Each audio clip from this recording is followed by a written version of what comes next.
What's up, guys, and welcome to the fourth episode of Molecular Physique. In this episode, I'll be walking you through my back workout, my full-on back workout, and showing you guys exactly what exercise I pull into my workout in order to expand those features of my back that I think that need work. And then I'm going to talk to you guys about one of the most important things, in my opinion, that affects a lot of athletes today, and that is stress and how you can battle it. Take control of your central nervous system. Stay till the end and you'll hear what I have to say about stress and the use of different natural micronutrient extracts to battle it. Hope you enjoy. If you do, give it a thumbs up. Follow me on Instagram. All the links are down in the description box below. Hope you enjoy.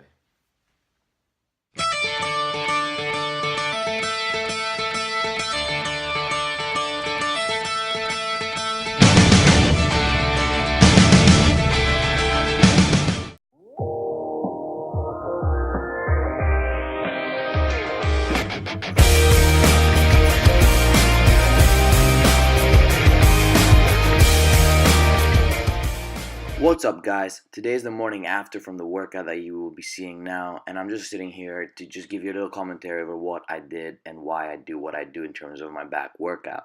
So in this video, you'll be watching a back and triceps workout, and my back workout is primarily focused around actually increasing the width of my back, not the thickness, because since I've been swimming all these years of my life, my swimming has given me some back thickness, some significant back thickness. So I want to put up the width of my back, and that's why you see that I start off with essentially two lat targeting exercises. The pull-ups, which target essentially both upper and lower lats, and then you've got the closed grip, or essentially the supinated grip on the lat pull down, which targets the upper lats. The upper lats provide you with that more like wide look, provide you push your shoulders out and therefore make you look wider and bigger. Then I moved on to some closed cable rows, which essentially I use these in order to, of course, target the thickness on my back, because as I told you before, even I do have a thicker back, but still I do want to add a bit more thickness to be proportional with the width that I am adding. And of course, I'm not targeting very heavy weights here. I'm trying to keep the form proper. I'm trying to keep the reps between 12 to 15 reps, clean reps, squeeze at the back, shoulders retracted, always kind of keeping the tension onto my upper back.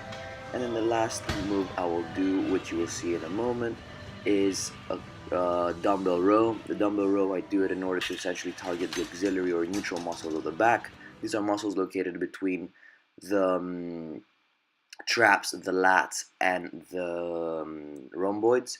And as a result, if you've ever seen these guys on camera or on videos or pictures who look like popcorn, that's because of these auxiliary muscles that start to really get developed and start to pop out. So I'm just trying to work these auxiliary muscles as well. At least what I see in the mirror is I do have fairly well developed auxiliary muscles.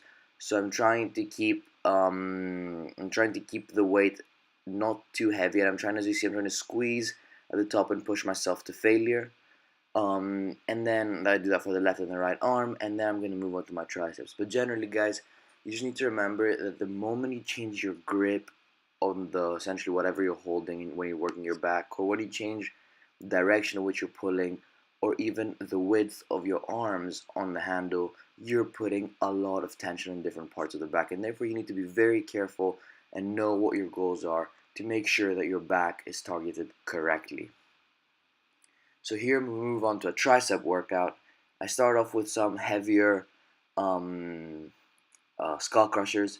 This is because my triceps, as well as my biceps and my shoulders, have always been the weakest part of my body together with my legs, and I've always tried to essentially include a heavy exercise in the beginning to put up the strength as well as the size of my triceps, and therefore I start here with approximately 8 to 10 reps in all of them, keeping, as you see, I'm keeping the motion quite controlled. I'm not just letting it drop, because that can actually cause damage to the elbows as well as not really help with the exercise. And then after that, I move on to some tricep push downs. I'm trying to keep this between 12 to 15 reps, no less than 12, and I'm really trying to twist my arms at the bottom, if you notice, because this way I feel that my tricep is getting even more extended and even more pulled. Anyway, guys, so this was my workout. As you saw, I'm working arms and triceps twice a week, and back and chest once a week each, just in order to prioritize my weaker sides, as well as legs twice a week. So I hope you enjoyed this little commentary, and in the next video you'll be watching me going over essentially how you can take control of your central nervous system using your own, using very simple natural extracts. Thank you.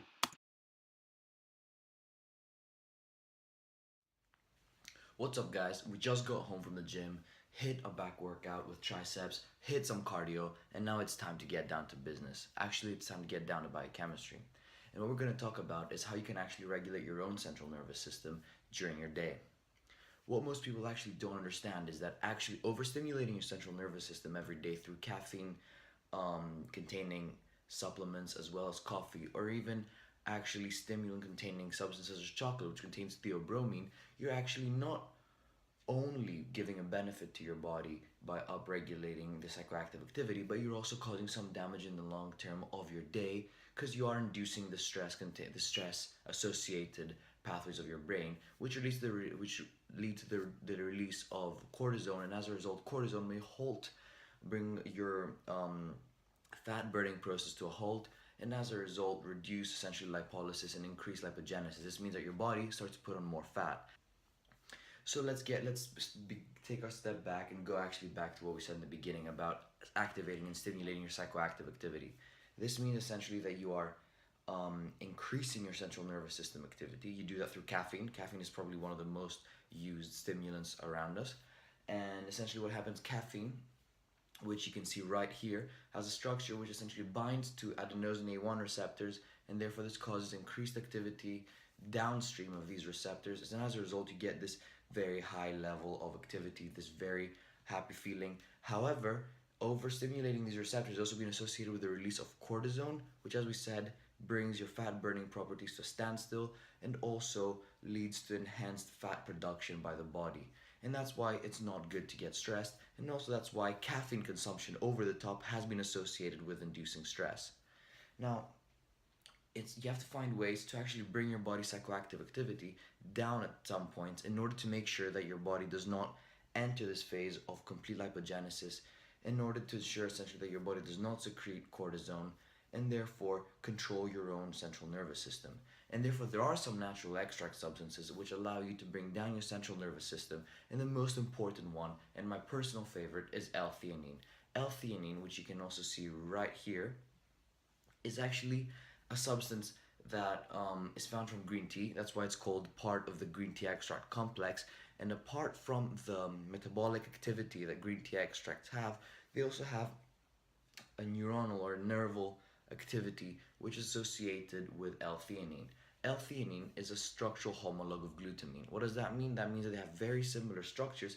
However, glutamine is just very slightly different. And what does that mean? That means that both L-theanine and glutamine can bind to the same receptor in the brain known as the glutamine receptor.